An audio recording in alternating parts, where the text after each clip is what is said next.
Welcome to the Chasing Light podcast, where we talk with photographers and cinematographers about the craft and life creating images. Today on the Chasing Light podcast, we're joined by photographer Julia Keil, whose work sits at the intersection of narrative, portraiture, and the quietly surreal. Julia is known for creating images that feel like stills from a story you've suddenly stepped into, intimate, psychological, and rich with emotional texture. Her work has received recognition from awards and publications such as Sony World Photography, PX3, the Julia Margaret Cameron Awards, and the BBC. Her work has been exhibited in England, France, China, and Spain. Beyond her editorial work for publications around the world, Julia teaches workshops with Visionary Wild, helping photographers deepen their voice and refine how they bring meaning into their images. We'll talk about her path into photography, her fascination with visual storytelling, and the ideas behind her editorial and workshop approaches. Julia, thank you for coming on the Chasing Light podcast to talk with me about your work and life creating images. Thank you very much for inviting me. Thank you. So what, I asked this to everybody just to get kind of started, and, what initially drew you to photography as kind of a medium of expression for you? It's kind of a long story. Yeah, well, we got some time. We got some time. Sorry, we're just at the beginning. Yeah. Well, when I was little, I actually always wanted to be an actress. I wanted to be an actress and I wanted to be a writer. Those are the two mediums that really interested me. But I always grew up kind of being exposed to a lot of different kinds of forms of art. My father, he worked for a German cultural institute called the Goethe Institute. So basically, he was directing a lot of cultural events. So I would often go to these cultural events, be exposed to a lot of different forms of art. My mother, I think, was a great influence also because she was really into photography. So she was always constantly photographing. We kids hated it because sometimes it would be at those moments when you're just about to stuff your face with something, and she'd be taking photos of all these really mundane moments that we would think, why are you taking photos at this instant, right? But it still left a mark on me. She was always trying to better herself in her photography. I remember as a little girl watching her when she would print her own pictures and she would color them, like hand color her black and white prints. That's And cool. I thought it was so fascinating. And then at 16, I got one of her old cameras. It was a Nikon FG20, which I still use to this day. And I just started taking pictures. And I think what I realized quickly was that it was sort of a way for me to understand the world that I was living in, to try to feel like I was a part of it somehow. I was moving countries my whole life. So I was born in Germany, but we always moved every 2 to 5 years to different countries. So I always felt sort of outside. And in some ways, photography let me get closer, to understand the changing environment, but also to kind of find my place in it. Does that make sense? Yeah. Do you think it was kind of a way for you to have like this wall between you and the world, or was it your window kind of to the world? It's such an interesting question. I think it was a bit of both. And I think to this day, it is sometimes it can be a bit of both. I think it's more of a window now than a wall. Yeah. Because I always felt removed from wherever I was. I always felt like I was the visitor somehow, and I was going to leave at some point anyway. So yes, you're right. When you put a camera in front of your face, you immediately sort of grow this distance, right? Yeah. But at the same time, I realized that it allowed me to, and I think that it's not just the taking of the photo, it's not just the making of the photo, it's the reflecting afterwards. It's actually looking Mhm. at the images that you take and noticing the patterns and getting curious about what it is that you're attracted to, um, that actually makes it into more of a window, not just to others, but to yourself. And that is essentially what photography has been for me from the get go. It's been not about creating the best image, it's been about understanding myself better, understanding the world better, and essentially connecting. It's about connection. Yeah. A sort of Yeah. I mean, a lot self-development of your, tool in a way. yeah, I mean, a lot of your work is you know, your self portraits, right? Mhm. Of yourself. And how did that all come about? Was that, you know, trying to do some self discovery, or was this just like I don't have you know, some subjects, so I'm gonna start with myself, or you know. Uh, First of all, there's always a subject. So Yeah. it definitely didn't stem out of boredom. Um, I I can honestly find something beautiful in almost anything. I think if one looks beyond the surface, you can unveil so much, and it just takes a little bit of a change of perspective in order to see that. Um, but why did I turn the camera on myself? Was your question? Well, I think it kind of started when I was at university. So when I was doing my BA, I did a BA in performing arts and media and communications. Wow. But it was a pretty fluid, open kind of degree, and I ended up doing this final project where I decided to use photography and performance, and I created this sort of installation and did self portraits in that installation, and I became different characters. So I basically got a piece of clothing from secondhand stores because I always loved going to secondhand stores. So I went to secondhand stores. I interviewed people, asking them what kind of characters would you imagine would have worn this object, this hat, for example. And I would video record them, and then they would talk about it, and these characters became so real. And then I That's decided cool. to transform myself into those characters. So in front of the camera, doing video, and then taking a self portrait at the end of it and putting it all into this big installation with sound and so on. And so it was during this time that I really started exploring it more seriously, I think.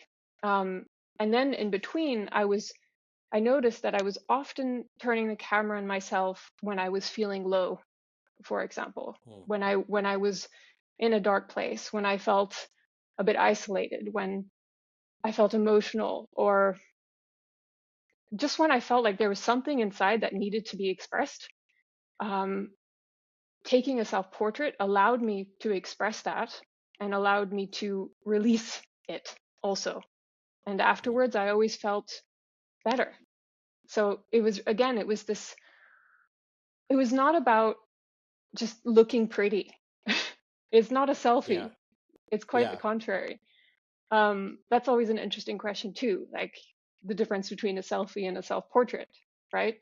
Um, so that was sort Yeah. of I feel like they deal with lots of different issues, right? That you yes, may be having going on in your life, or that you just discovering, right, along yeah, the way. yeah. I think a selfie in many. I always think that a selfie is perhaps more for others Hmm. than for yourself, and it's Right. perhaps looking more at the surface than at what's beyond the surface. Um, so that's kind of how I roughly got into self-portraits. Hmm. Obviously, it goes further and further. I don't know how far you want me to go with that. Well, as far as you want, but maybe, you know, maybe other things will come up in the Mm, questions and whatnot. So, hmm because I feel, you know, that your images feel, you know, very cinematic and emotionally charged. And I know this is more of a generic question, but what emotional or psychological states are you most interested in capturing? Um, whether that be of yourself or others. I mean, I know you spend time and offer services in terms of, kind of self-discovery through photography. Mhm. But, you know, what, what inspires you in terms of that emotional or psychological Mhm. thing of Yeah. capturing images? Um, Once again, I'm always fascinated by what is unseen and bringing that into light. Um, so, and I'm constantly curious. It's maybe part of my problem that I'm always asking questions, and I've always been, yeah, just inherently curious about what's happening, not just on the surface. So what you asked me, psychological states. I am Yeah, and then interested. like, is there something, yeah, emotionally, or what is it that you're most interested in trying to get out of, Hmm. your subjects or yourself? So, Hmm. Um, I think it's about sort of seeing the beauty in emotions that are mm, generally seen as negative emotions. hmm, So actually, and a great acceptance of that too. I think it's inspiring. So I have to go back, and it links to the self-portraits also. Just over the past few years, I've been doing a sort of training with a visual artist called Christina Nunez, and she developed this method called the self-portrait experience. So basically, the essential gist of this method is to guide people through a process of taking self-portraits, expressing their emotions, and working with different themes, um, and bring and basically looking at these images and seeing more without judgment. So sort of distancing themselves from these images, referring to the person in the image not as themselves but in the third person, and just seeing how much there actually is in one, that one's identity is not fixed. So an otherwise normally ugly image of yourself turns into something beautiful. Like she always says, like turning shit into diamonds. And I think yeah. that, yeah, and that's what I find fascinating. I love being able to change my own perspective and see how people can change their perspective and start looking at themselves in a way that they actually start to like their image or see their potential and realize their potential. Um, so that for me is very inspiring. I suppose it's also like the educational part of it, right? It's like photographic therapy, It is. right? Yeah. It is. I think and that links to what I said before. I think photography has been therapy for me from the beginning, and thank God I found it, because I Yeah. think without it, I would be quite lost. Yeah. um, yeah, and that's something I want to share. I want to share that with others. That's pretty cool. Yeah, I was looking up her, going through your website and looking at the different things. I came across her stuff and what she was doing, and uh, yeah, I find that to be quite fascinating. People, in that people don't end up looking at themselves. We're always like taking pictures of other people, or like you said, it's just a selfie. It's more about, oh, look where I'm at, or whatever, versus an introspective type of Hmm. situation Hmm. where you're really trying to look at yourself. And the fact that those pictures are a place in time of what's going on with you, Hmm. and that you're like you said, or she said, purging your demon, or Hmm. whatever it is that's going on, in the fact that you're seeing yourself in that state. Hmm. Um, and I think that's pretty cool. I've never really seen anybody do that. And so seeing and hearing about you doing that as well is just pretty cool. So, Yeah, and getting beyond the ego, yeah. getting beyond how the persona, getting beyond the persona too, this persona that we are constantly performing. Yeah. You know, we when we take a photo, we think about, oh, is this my best angle, or is What this are how people I going to want, think, or what how, are people going right, to or think? right. Exactly. And getting beyond that, um I think I'm here, I think I'm just here to bring try my best to bring more authenticity to Mm. this world. I Yeah, think the world needs more of that. I agree, especially now. I mean, you look at the younger generation is all, like you said, about selfies and how they're Yeah. perceived by other people, and look at what I'm eating and look at where I'm at and look at all of that, but not Yeah, look at me as who I am and exactly. where I am in my life and Yeah, that type of thing. because all of that They is, think they're documenting themselves, but they're really not really documenting themselves, right? I mean, no, and I think that just leads to more unhappiness. I think that leads to more depression. If you're constantly just creating for others, if you're constantly putting yourself out there because it's something that you think that others want to see, how will you ever really get to know yourself? And I think yeah, the fundamental thing of this life, which is such a challenge for humans, is to know themselves first, you know? yeah. Because the more you know yourself, the more you understand others, and the more you see yourself reflected back in others. Because we're Well, all and I each think other's the more, mirror, right? sure, and the more you have empathy for other people, which we probably need a lot more of, right, in life, just in general. Exactly. It's about empathy and connection. I just got back from Africa, and just on a Mm, very superficial level, just having more appreciation for like what I have in my life yeah. compared to what some people are living like there. But one of the things I realize is these people are really, really happy and they have nothing. Hmm. You know what I mean? And I've got everything and I'm not happy like they are all the time. Hmm. Hmm. What's going on? What's wrong? Why do I not have as much appreciation for Hmm. just life in general? And Yeah. uh, I think obviously you're delving into that a lot with people, which is pretty cool.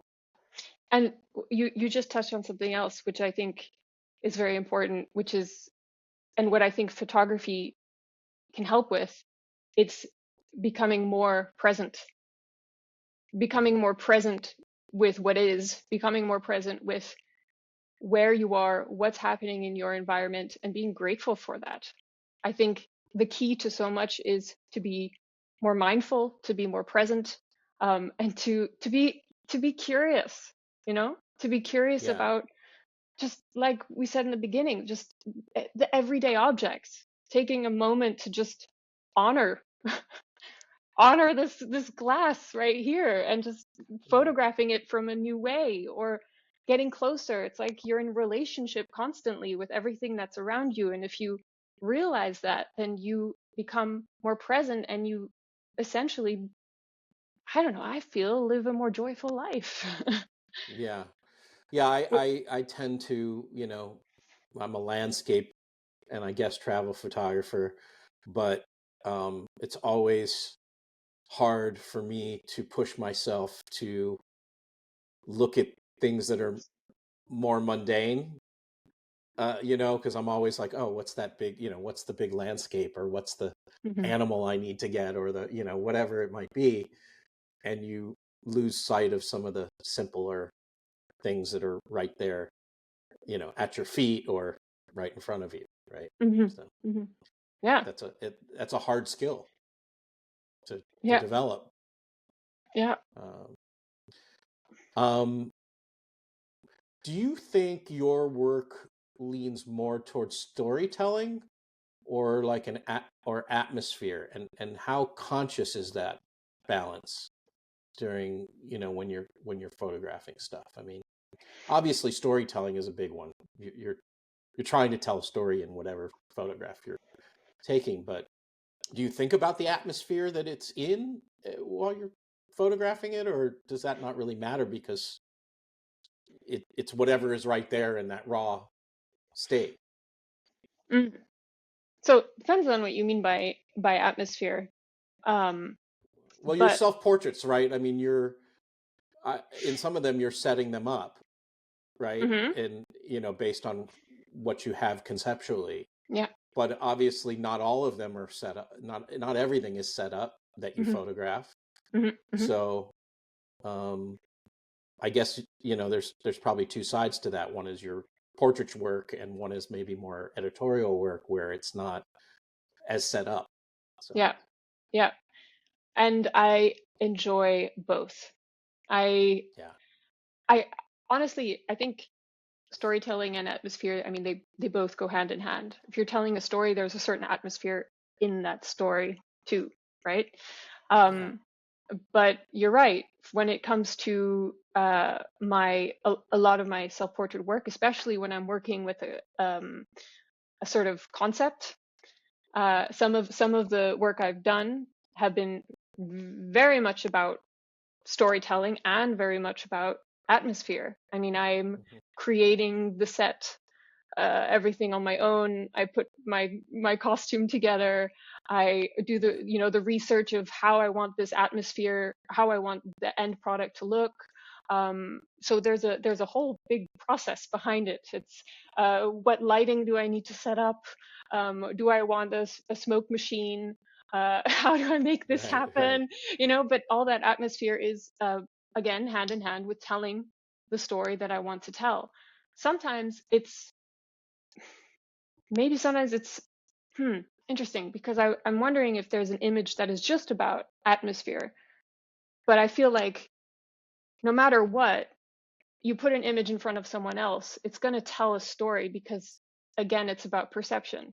How each person Yeah. sees an image will be different because of their own story and their own feelings, right? So even if it's Yeah. just a painting of the color blue, a Rothko painting, there's going to Yeah. be something there that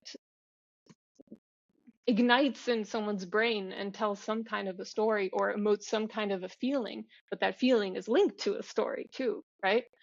Um, so Yeah. yeah, I mean, I I guess it's guess a I balance. guess like when you're like some of the outdoor shots of you Hmm. in the forest or whatever, you're kind of far away, and so it's the overall atmosphere of the environment Mm, that is telling the story, I guess, right? mm, About mm. what's going on there. Yeah, Um, so that's maybe a good example, right, of how the atmosphere is part of the storytelling in that. yeah. And honestly, I think we're we're walking stories. Yeah. I mean, we're walking stories in a story land, you Yeah. know, Yeah. in an atmosphere of stories. Well, with that, like how does literature and cinema and painting, how has that influenced, the visual language that you create for different things? Like, do you try to replicate um certain genres or themes or that type of thing in your work? Yeah.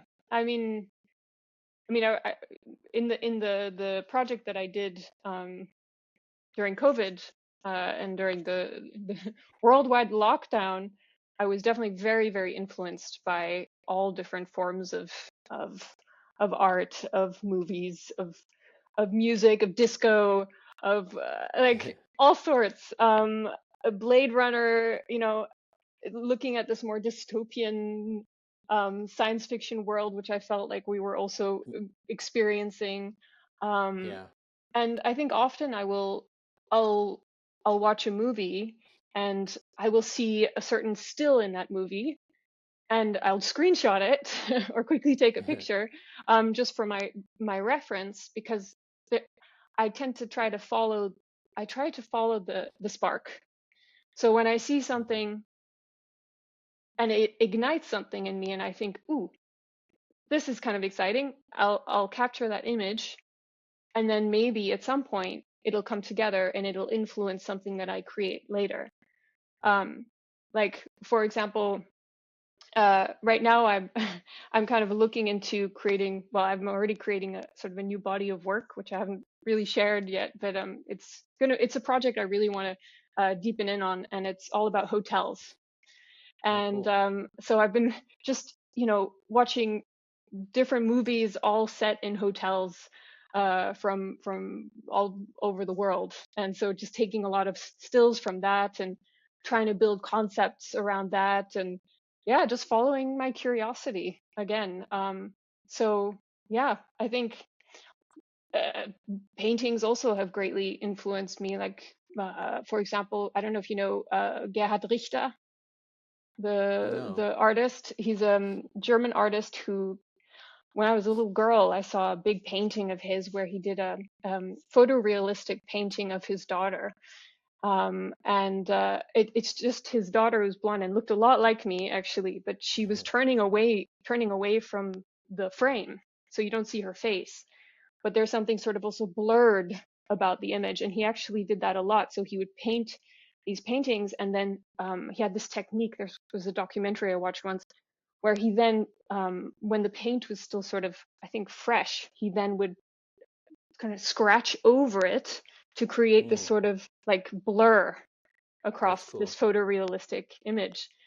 And I think that perhaps also says a lot about, like, what I'm inspired by is also this sort of more, mm, like this veil between worlds, like this dreamlike quality that life can have. Um, so I don't know. I could keep going, but there's so many. So yes, Yeah. so many inspirations. No, no. I'm constantly Yeah. inspired. It's a bit much. Well, I've worked with a lot of directors doing, films or music videos, and Mm, there was a gentleman named Paul Hunter years ago, and he still works.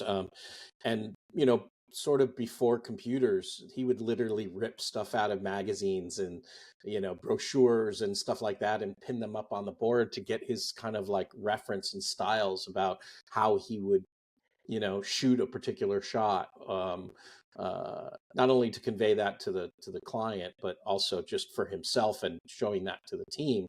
And I think it's not about copying necessarily. It's about, I love the feeling, right? I love the lighting here. I love the way the person's body might be, or what they're wearing, or those types of things that are the inspiration, right, for yeah, whatever it is that you want to create on your yeah. own. So, And that's um, also very interesting because of, you know, the question of what is an original piece of work. And when right, someone, for example, when I did that lockdown series, um, it got some publicity, and then I remember at some point looking online and seeing people commenting about some of the work and being like, oh, but you know, Cindy Sherman did this already. Cindy Sherman is actually a photographic artist, which I absolutely love and definitely influenced my work in many ways and sure, still sure, does, for numerous reasons. Or oh, this is just a copy of da da da da da.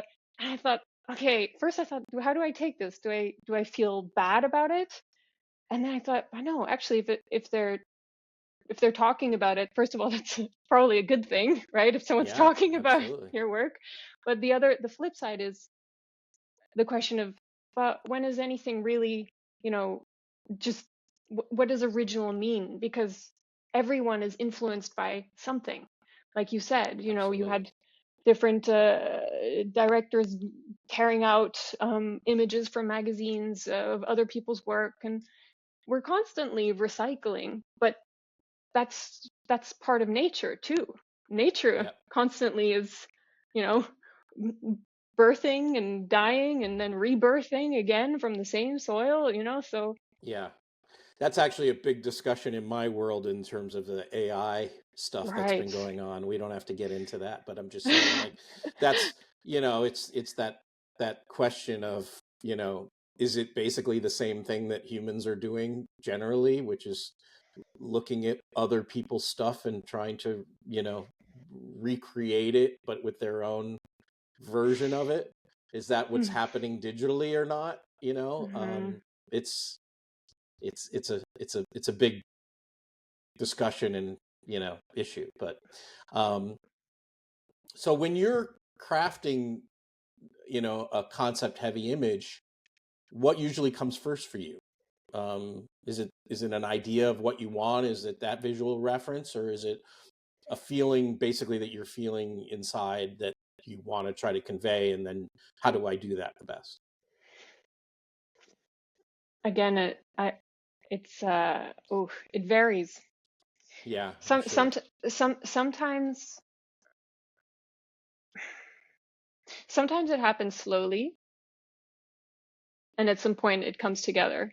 But other times it just, like, I get almost like a download. It's like an image that drops in my head. I just see an image and I think, oh, I need to, I need to act on this image before it's Yeah. gone. Um, and I think what helps is to take on an attitude of play. Hmm. To It's inner child work in many ways. I'm a huge child, so it's like my excuse to play constantly. That's um, awesome. Don't lose that. yeah. Um, so yeah, and then I just, without letting my doubts kick in, because I'm always actually battling my doubts, you know, and that stop me from actually moving forward with something. So once that image drops, I just try to go for it as quickly as possible. Obviously, depends on how much I need to prepare, um, but without letting this guy, take over and be like, Yeah. ah, it's not doable. Ah, let's do it later. And just being like, no, what's the worst that could happen? I'm just gonna put this on and do this and set up my camera and let's go. Or I'm gonna just go out on the street and I'm gonna go and approach these people and photograph this series of street portraits that I want to do, or you know Yeah. um Yeah. Yeah. so sometimes it's an image. Other times it comes in conversations with people, or maybe I'm curious about someone's story. um, Sometimes it's about just, I love to walk a lot, and I love especially walking in nature, walking on the street. And sometimes it's just seeing a space that excites me, and then Mm. thinking, oh, okay, I want to either photograph this or I want to photograph myself in it. And again, it's that child that then gets in there and, you know, just puts themselves in a position and takes the picture. It depends on what I'm working on, whether it's, again, something that it has this concept where I need to really plan and prepare, or something more spontaneous, right? Mm. Yeah. Um, so yeah, I think it's often an image. Sometimes they come in dreams. Sometimes I have Yeah. a dream and I get ideas. I've woken up, just quickly writing something down, and Yeah. That's it cool. varies. Mm. Um, I mean, a lot of the compositions and things that you do feel very painterly, so I feel like you know, you have been inspired by but painters as well, obviously. So, but how do you approach lighting to create that mood? Do you try to use more natural light in what you do, or do you like to set up lighting and do all of that kind of thing? I use both. Because So, even when you're using natural light, I mean, even when you're using real lighting, lights, I feel that they feel very natural in your photo. hmm yeah, I mean, I use both. I think I probably use natural light more in most of my work. But for my self-portrait work, I definitely experimented with lights and gotten myself in some pretty funky positions, trying to do long exposure with like light painting and at the same time, modeling. Yeah, It looks absolutely ridiculous. I should do this behind the scenes of what's actually you happening probably have to some create. really cool experimentations though that you like, Yes, that come yes, from that, yes. you know. And that's what I enjoy the most. I think I've never really considered myself to be a overall, like, obsessed with the technicalities of something. I've always been a very intuitive, let's say, photographer. That's also why I'm moving away from lighting here. But like I still photograph both analog and digital, and Yeah. I mean they're two very different ways of photographing. And what I sometimes enjoy about analog is also the idea that it you sometimes you I for me I have less control over Mhm. what happens, and I need to give it time also Well, and it's to the mystery, right? Because you don't get to see it yeah, immediately. So, yeah, I'm going to do something here, and we'll see in a day or two what it really came out yeah. to be like. Yeah. And sometimes there might be a light leak or something in Right. there, and actually it ends up creating a pretty nifty image, and you think, oh, Yeah. but then you try to recreate that and it Yeah. And it can't. You doesn't can't. really work. But that's part of the beauty of that too, because, and again, it's like you're creating, but you're at the same time letting go. You Yeah. have to let certain things go. um and I like that about it. And also with analog photography, I enjoy how it makes me slow down, you know? Mhm. When I'm shooting digitally, it's so easy to take thousands of images, and then you have so much, Stuff editing to to go do through. after. Yeah. Exactly. Like, oh, but there's a slight difference between this one, and the head is this way there, and the head is this way there, or this Right. person. Ugh. And with film, you're much more mindful. uh, so you give yourself time, and you also give yourself time to view the images, which gives you more distance to what you Yeah. actually created, and you actually surprise yourself. You're like, oh, I don't even remember taking this one. Um, Yeah. yeah, even scanning in. I like to then scan in my own images and just wait for them to appear on my screen, and I love that whole process. Yeah. I was mentioning to you my daughter's, doing photography, and she's again like you, she loves analog. I bought her like a Canon AE1 program, a long used one long a while ago, and she loves doing black and white photography, with that analog camera. And she has a nice digital system too, but I think she tends to gravitate towards the analog just because um yeah, I think she probably has to slow down and and it's a little more creative, and then you have the surprise of what did I get, right? So, um, And and I sometimes, think the younger generation too, hmm, they are loving what they had never been able to grow up with, like yeah, whether it be cassette tapes or it be right, albums or albums, yeah, analog. They VHS. yeah, everything analog they're really fascinated by because they didn't get to Yeah, grow up with it, right? So yeah, yeah. And because everything sort of gets recycled, it's also like fashion, when yeah. I see people now, wearing these sort of baggy trousers or like crop tops, like, oh my goodness, I used to wear that when I was a teen, and now these certain things are coming back, and it's constantly happening over and over and over again, right? Yeah, yeah. Um, yeah. There was something I wanted to say when you were talking about. It's flown my mind. Can't Oh, remember now. it's okay. Um, when you're out in the field doing stuff, how do you choose your subjects? And like you said, you would go up to people and just say, "Hey, I want to photograph you," or "I took your photograph," or whatever it is. How do you guide them to get that tone, that you're envisioning? Or I mean, I'm sure it's a mix of both, where it's just inspirational right there, and then others you're like, oh, Hmm. how do you kind of choose your subjects in that way? Yeah. So subject as in people, People, right? or yeah, or you know, environments. You have dogs, right? You did a whole thing on dogs, which I I thought was did. pretty cool. Yeah, the dogs. I mean, I love dogs. But that whole project was when I first moved to France, and to Paris, and I People was love their trying. dogs in France, People love right? their dogs. I think generally people with dogs Yeah. tend to be friendlier also. Mm. So I moved here not speaking very much French, and feeling kind of, outside again. I had just gone through something quite difficult, and a big transition, and moving. I moved from Hong Kong to Paris, Oh, and wow.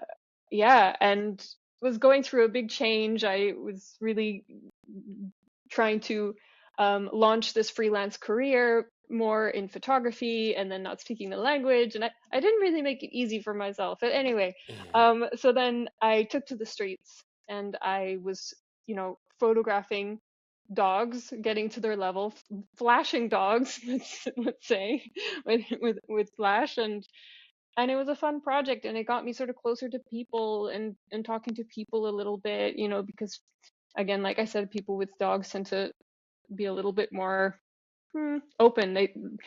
People always feel comfortable when the attention is on something else, right? Like the minute, it depends on the person, but the minute the camera is pointed at someone, you can feel there's this tension, because again, they're battling with like the awkwardness Yeah. of what do I do, and or how they want to be seen. It depends. But your question was how do I choose certain subjects? That was the dog thing, but I think I'm constantly attracted to people. I think people are fascinating. I like seeing how people um, walk. How they put themselves together. Sometimes it's just like the essence of someone, how they're moving, or um, even just from behind. I think there's a story that can be told. Hmm. Just how someone wears their hair. I'm reminded of like, William Eggleston. He took some Hmm. very interesting images also of the mundane. I remember that image of that I think woman with her hair put up in a diner or something. So Yep. I these are the kind of things I like to also look for. Um, and also moments. So there's this mix between actually going up to someone and and asking to take their picture, but then there's also that taking photos of people when they're just somewhere else. I think Do you ever I'm go oft up to them afterwards and say, I took your photo? ah, Or just you just move on? Because I no. prefer to just, in the street photography world, like I just take their photo and I move on. And, Hmm. obviously there are issues with that if you ever want to publish stuff potentially. Somebody getting pissed off that their image is being, I think it's a little less now because of all the camera phones people have and whatnot, but there still is a little bit of that, right? Mm-mm-mm. But I prefer not to ask people, like ask for forgiveness later, kind of thing. Yeah, you just made me think. I've always wondered how many iPhone pictures I'm in, like just strangers' Right. iPhone pictures in the background. Just like, Yeah. I wish, Actually, whenever I think I'm in somebody's, I'll like do this, or I'll be like, "Hey," or like just as I'm walking who's by, that just so that guy? they'll like see that later, like, Yeah, yeah, yeah. Um, but no, I will not. If I take someone's image, I'm often attracted to moments when, again, someone doesn't realize that I'm taking their picture because they are in Yeah. their sort of natural state. I also find it really interesting when I'm always looking for introspection somehow. When people are Mm. kind of there, but somewhere else, like they look like their mind is in a different place, or like Their these guard sort is of, down, their walls are yeah, down, yeah, they're. there's something intriguing about that. Mhm. So I will often just take the picture, and I won't then go up to them and be like, "Hey, I took this image of you. Well, you didn't realize I was taking your picture," but Yeah. because I think essentially that can spark some disease, Right, right. uh, in the person. Like, why are you creeping like Yeah, that? you're a little Um, creepy shooting me. What are you doing? exactly. Yeah. This is funny shot with my really long legs, Yeah. zooming into your face. No, but but I think it depends. And if you're walking down the street, and someone makes eye contact with you as you're about to take their picture, I think the best thing that you can sometimes do is smile at them, and just sort of Yeah. be like, "Hey, it's okay." And maybe they might go like this, like, "No, no, no." or be like, okay, but then obviously you have a different image than you imagined in the first place, unless, Sure. which I have done before, is go up to them and be like, actually, can you just do what you were just doing and just keep looking this way, or look at your phone, or Yeah. whatever it was that, look in that direction, and I might give some guidance. Because I think something that's very important to me is that whoever I'm photographing feels comfortable with Mhm. me and feels comfortable in front of the camera. I think it goes back to, I always like, I've never been very good at like surface conversations. I always tend to like to go deeper. Deep. So when Yeah. exactly. So in those short instances, I'm not saying that I immediately want to get down to people's problems. That's not what I'm saying, but Right. it's just getting to a deeper, like a real connection where someone Mhm. realizes, oh, the person in front of me is human, and they really see me, they are present with me, and they're actually interested in me. And then you start seeing how someone can really quickly, just from like a smile, just relax a little bit. And then Yeah. sometimes you need to give a little bit of guidance, like just put your hand here, or just, you know, um, stand in front of this background, this wall right here. Um, yeah, Yeah. that's sort of part So, of I it. mean, you lead a number of workshops in Europe with Visionary Hmm. Wild. Um, Justin and I and you were mutual friends, and he recommended and introduced me, to your work. So, Thank you, but Justin. yeah, what inspired you to begin, leading workshops and mentoring other photographers? Hmm. Um, so I have to say that I also have an educational background. So Mm, I have done some teaching um, and coaching, and I think so. The photography and the educational side of things kind of, it makes sense. It's sort of, it's yeah. merged, and I think it's something that also brings me great joy. Again, I think a great part of it is that I like people to see how much they're capable of. And it's not about mentoring other photographers. I think I really want to open the power of photography to anyone, even people that think they're not a photographer, you Mm, know? Um, and because again, it's such a tool. It's such a great tool, to creative tool, to get to know oneself and to unveil your own creative potential. Um, but so back to your question, the when I first moved to France, I actually first started working for like a photo tour in Paris. They're called Aperture tours, and doing sort of 3 hour walks in Paris, teaching people about street photography and mm, or whatever it is that they wanted to work on, and at the same time guiding them through Paris and showing them great places to take photos. So doing it at night or in the day, in the early morning or whenever. So that was when I first started really like combining this educational aspect with photography, and also realizing that I really enjoyed it, because mm, again, I enjoy being with people. I am more of an introvert, so I need my mm. my time to like get my energy up again. But I do love um, being with people and helping them see themselves, but also just to push them beyond their limits. Because Yeah. so often we let our fear stop us, and I think that doing workshops on the street is such a people get very overwhelmed when they're photographing on the street, because there's just like there's so much they don't know where Yeah. to start. And I often say, um, a lot of the time people enter these workshops and they say, oh, I don't take pictures of people. or and then I question, okay, but do you not take pictures of people because you're afraid to approach them, but you actually kind of want to, or you actually just don't have any interest in it? Yeah. And very often it's the fear part, Yeah. right? They're worried somebody's going to come after them with a hatchet Yes. because you pointed a Yes. camera at them, right? Like, Exactly. So that these are always very interesting questions to ask, and I love asking questions.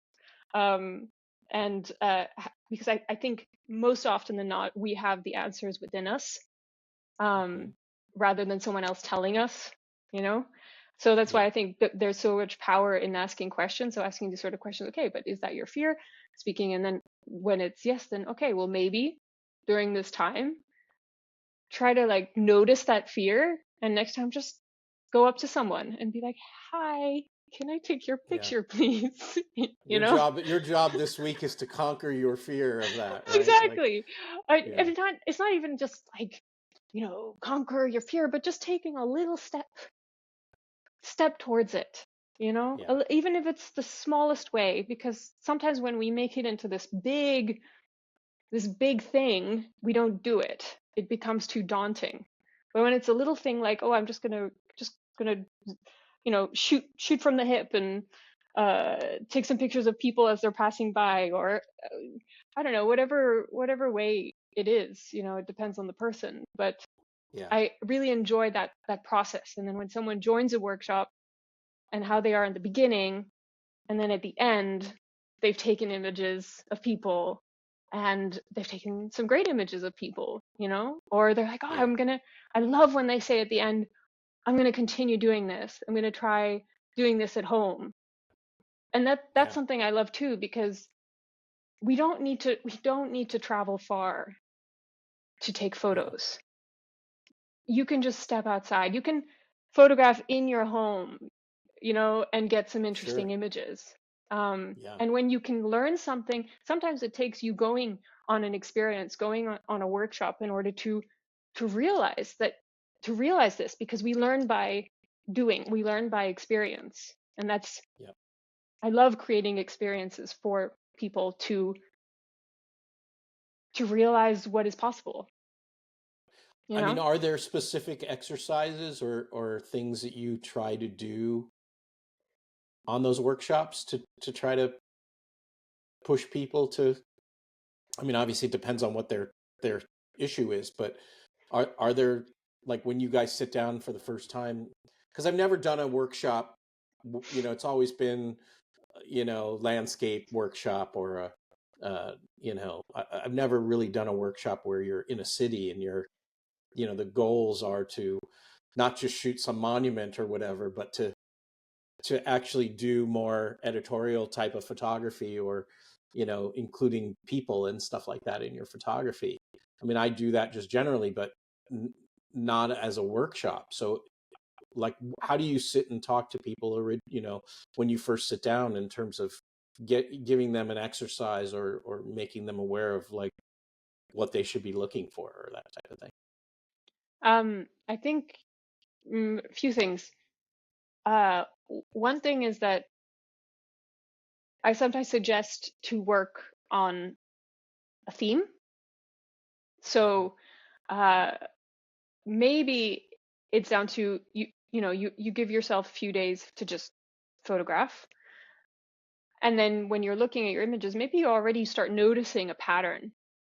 Like Yeah. for example, if maybe we'll have an image review, and then I've noticed, oh, you're attracted a lot to, I don't know, doorways, or you're attracted a lot to uh, you know, people on bikes, or just noticing certain patterns of what you're attracted to, and then um, creating, like saying like, okay, well, that's interesting. So I'm going to develop that, and then saying, oh, yeah, now I'm just going to today for a few hours, I'm going to just photograph, um, I don't know, uh, reflections.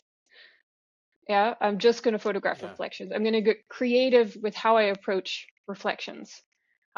It's kind of going back to sometimes the most creative images come from restraints, Yeah. you know? Yeah. So if you think, okay, I'm just shooting reflections, how can I do this in different ways? How can I get in different angles? What are reflections? What does that actually mean? Not to just be over here, but actually, you're in the field, so to speak, and just again taking on that childlike attitude of whether it's reflections of yourself, or maybe it's a reflection in a puddle, or I don't know, maybe it's photographing someone's eye. Who knows, Yeah. I mean, does that help a lot for people who are overwhelmed, right? You say to them like pick a subject, reflections or Yeah, yeah. doorways or Sometimes it you helps know, with people that, yeah, that don't know where to start, or you know, and also who just want to get out of their usual way of photographing, their yeah. usual approach. I think what also helps, you often again hear people that think, okay, I see this in front of me, but I don't know how to approach it. And then I always, okay, I'll stand there with them and be like, well, what is it that interests you here in this street scene? What is Yeah. your eye gravitating towards? um and then they say, oh, it's this cafe over here, and okay, let's approach this cafe, and what is it about this cafe? And oh, maybe it's this light, or and then you start becoming more clear about what it is you actually want to photograph, and then thinking, okay, well, then how can I bring this subject out more? What can I Mm. do with my Yeah. camera or with my body? How can I position myself to translate this feeling in an image? Yeah. And again, not being afraid to just go for it, because Yeah. most often you're shooting digitally. What's the harm, and just Right. taking a bunch of Exactly. Just images exactly. Yeah. and then having a look later about what worked best, Yeah. you know? Um, do you try to tell them to, I mean, is part of you know, the idea for them to develop a story or a sequence, you know, a lot, throughout let's say their week or whatever that they're doing, or is that not as important? It's more about just getting different images and that type of thing. It's more about getting different getting different images.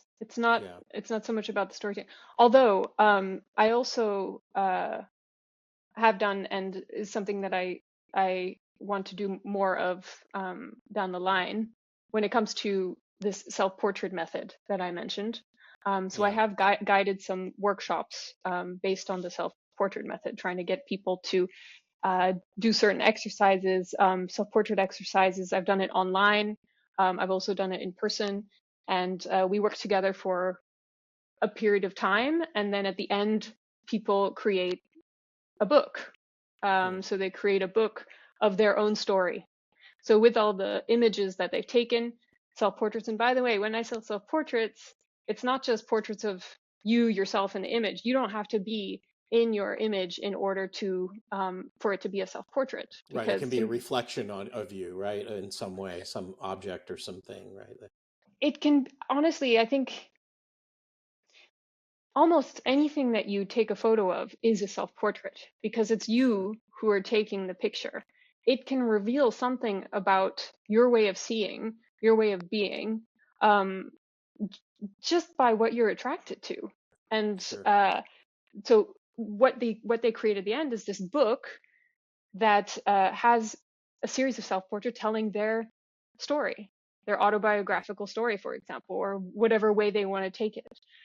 So I do really like this process of actually making something at the end, but this is really for like longer type Right. of workshops. Workshop. Um, so yeah, depends. So when these participants, like let's say on the Visionary Wild, because they're usually what, 5 days to 7 days, something like that, right? So what do you know, what do you hope that the people who have taken it have, the workshop, what do you think you hope have changed them? Not just technically, obviously, but like creatively. What have you seen as like the biggest It, impact? Um, so what I always hope for is that people leave more inspired Hmm. than when they came. Like I mentioned before, when people say at the end, I really like feel inspired to take more portraits of people or to take this way of photographing with me and continuing and trying Bring it home. yeah, and Yeah. that's I think also that to me um That's is very success. important. Yes, like Yeah. when people just to see, it's the inspiration that they leave with, but honestly, these workshops for me are not just about photography. They are so Yeah. much more than that. It is, I think what I love about it is the connection that they create. Yeah. It's very important for me to create an environment as much as I can. I mean, certain things are out of my control, but to create an environment or an experience where people can open up, where people feel that they can be vulnerable, where they can connect with one another, and not just creatively, but just, you know, on a person to person kind of level, Yeah. for them to That's what I love. laugh. That's what I love a lot about going on the workshops with people. You meet people from so many different walks of life, right? And Yes. um, yeah, you get totally different perspectives, and you you end up making connections, and yeah, I find that to be fun as a participant as Yeah. well. Yeah. And you leave changed Yeah, somehow. for sure. You leave, like, whether you've just discovered a part of yourself that you didn't know before, or you reawaken something within you through, whether it's something you learned with photography, or maybe it was an exchange with someone, a connection, or maybe you got to speak to someone that you would normally never speak to. You got to connect with Yeah, someone that you never would have connected with otherwise. Um, just yeah, for people to leave inspired, to leave with a more of a lightness or an openness, and to feel like they just had a really good time. you know yeah, they took some joy from the experience, and they pushed themselves too. I love it when people, push themselves beyond what they thought they were capable of, no matter how small or big that is. It's yeah, that gives me the most joy, and I think that's why I also love it when people come back, and yeah, I yeah. get to see them And you get to again. see them And again and see how they've grown, or in their work exactly. or whatever. And then it always Yeah, feels like no time has passed, actually, because yeah. time just moves so fast now. I know, I know. I don't really I understand mean, it anymore. w- with that time, our time is coming to an Oh. end, but I do have one last question. Mm, Um, what's next for you? What ideas or themes, are you currently exploring in your new work? You mentioned one thing that you were working on, which was the hotels mm-hmm. kind of idea, which I think is really cool. Is there Yeah. anything else, or is that kind of your big project right now? uh So yeah, there are the hotels. Looking at the sort of the transience of a hotel room and the mystery of what's behind those closed doors, speaks to Yeah, me personally, just from uh, having lived a life in transience. So there's that. But the project, that it's not new, but it's something that I will continue to work on probably for quite some time. Is a photo. I've been photographing my mother for 15 years now, oh wow, and that's um, cool. and it was basically when she retired that I started photographing her, and throughout this time she got diagnosed with dementia, Mm. and so I've been My photographing dad her. had dementia. My dad had dementia, so I know what you're going through. Yeah, yeah, so that when someone goes through dementia, I mean, obviously they're aging, but they're completely transforming. They're Yeah, becoming someone different. And so I've been photographing her as a way to like understand her transformation, kind of try to um, find myself, I think, also in her. But I also realized that in photographing her, it's in those moments that she becomes present, and Mm. she just lights up when she's in front of the camera. She's always loved the camera, not just photograph, but being in front of the camera. She's always been Yeah, very I was gonna performative. say when you first started like 15 years ago or whatever, was it weird for her though to be in front No, of the no, camera? Like here you no. are being photographing her Oh after no. all these years? No, she loved She it. She's is a ham. she loves the camera. She's That's so cool. good at being in front of the camera. She makes it very easy for me. And it's such an interesting process. Do you show In her the pictures like now, like of Yeah, her, and does that like yeah, change? Yeah, yeah. Um, that's great. Sorry, you might hear my dog barking in a No, minute in that's the awesome. background. He's It's all guarding. good. But I have actually. So sometimes I will print the images and then I'll take them when I visit, and we'll try to, like, I've tried to create a book with her. So actually being like, okay, so which images go together, and we put them together and we talk about it. And I do the self-portrait work with her too, where we look at the image. So I actually get her to take her own pictures too. So I've Oh, sat that's her in awesome. front of the camera. I've tried to give her the instructions of expressing something or expressing an emotion. I'll leave the room and then I'll sometimes, she'll have taken pictures no matter what, and they've become some really powerful images. And we look at those Mm, together. We talk about them. Yes, there's a lot of repetition in there, but I can tell it moves her. And it's, that's when you awesome. have, as you know, when you have dementia, you're so much more in your emotions. And Yeah. so that is what photography in this project is helping with, I feel, because, Mm, just because she has dementia doesn't mean that there's so much still happening there. And sure, she sure. she has these moments of great clarity. So yeah, it's a project that is very deep, um very profound. And I yeah, mean, every time I go. it's amazing for you in the sense that you're going to have these amazing images of your mom, you know, over all of this time, this difficult time. Um, but those are going to be amazing pictures to have. Mm, And yeah, that's such a great project. God, I wish I had done that with my dad. Um, mm, just being able to see, their change, right? And some of it is discovery, right, for them, or a rediscovery of them, mm-hmm. right? Um, because they kind of forget who they are, right, or who they were. Or who Um, you are. yeah, yeah. That was a difficult problem as well. Uh, Mm-mm-mm. but it's having those photos is got going to be so amazing. And So it brings back things. yeah. It brings aspect of themselves back. Or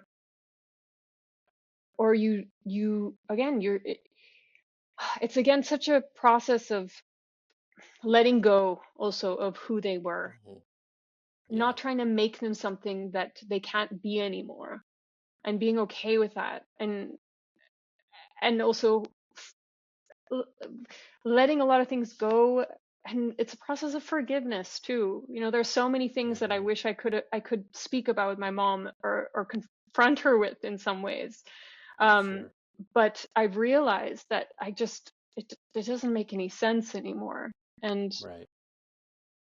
and there's a lot of grace in that too. Hmm. I think it's a very difficult, and I'm sorry that you went through that too with your father. Because but I do feel there's a lot of beauty in this transformation. And I think, I mean, in many ways, life, um I feel, throws at you not more than it thinks you can handle. Yeah. Um, I think it's amazing that you're photographing her and mm, going to have that and get that perspective and emotional, you're getting that emotional state out of her at these different times. mhm, And I think that's pretty cool. And you're seeing that transformation of, the end of her life, right? The last, twilights of her life. And I mhm. think that's pretty cool thing to capture, because we capture all the rest of it along the way. But, when it's the, you know, the time to go, people tend not to capture any of that stuff, right?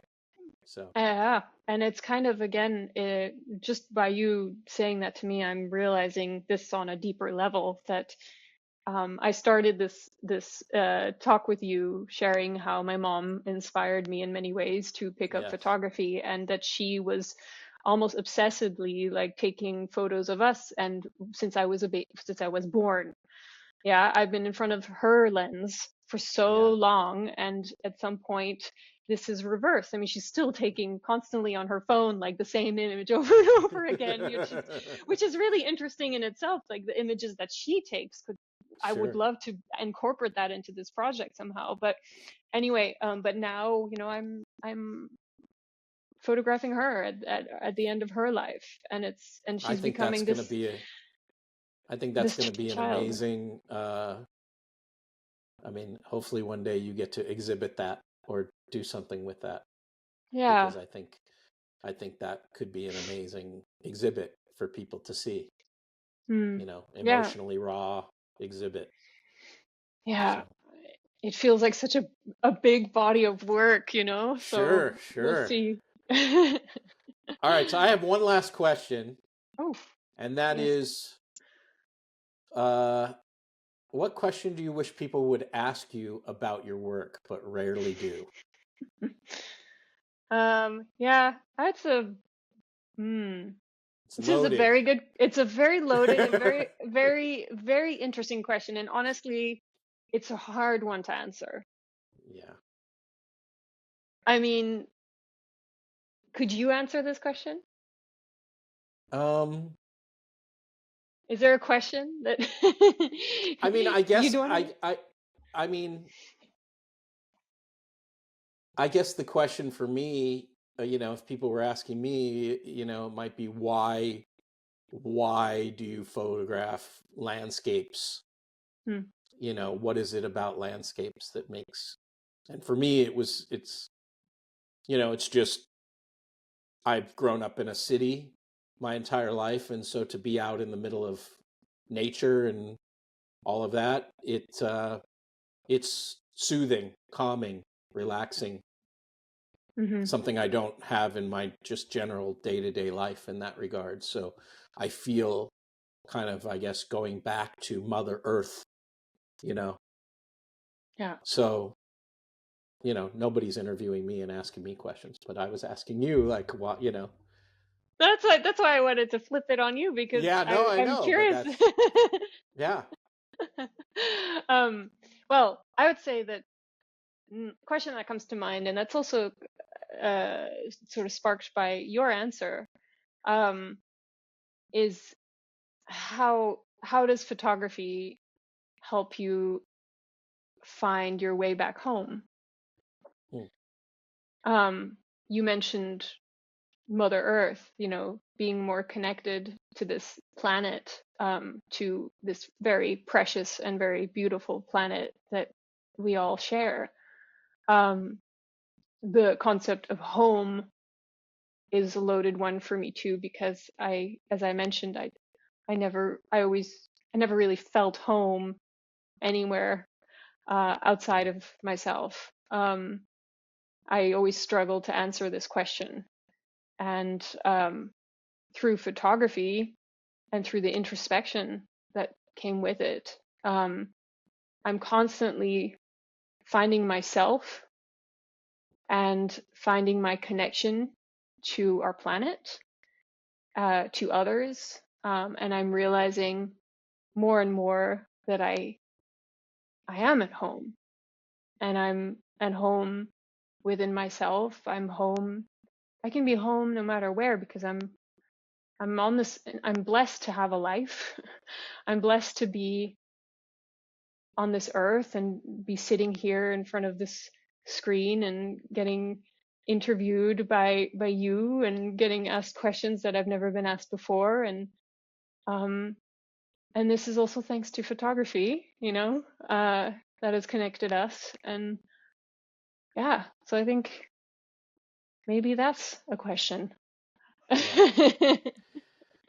Well, this has been amazing. It's been so good to meet you and talk to you, and I really appreciate you doing this. And I hope lots of people watch this and get to learn about you and your photography and a little bit more about who you are. So um, thank you so much.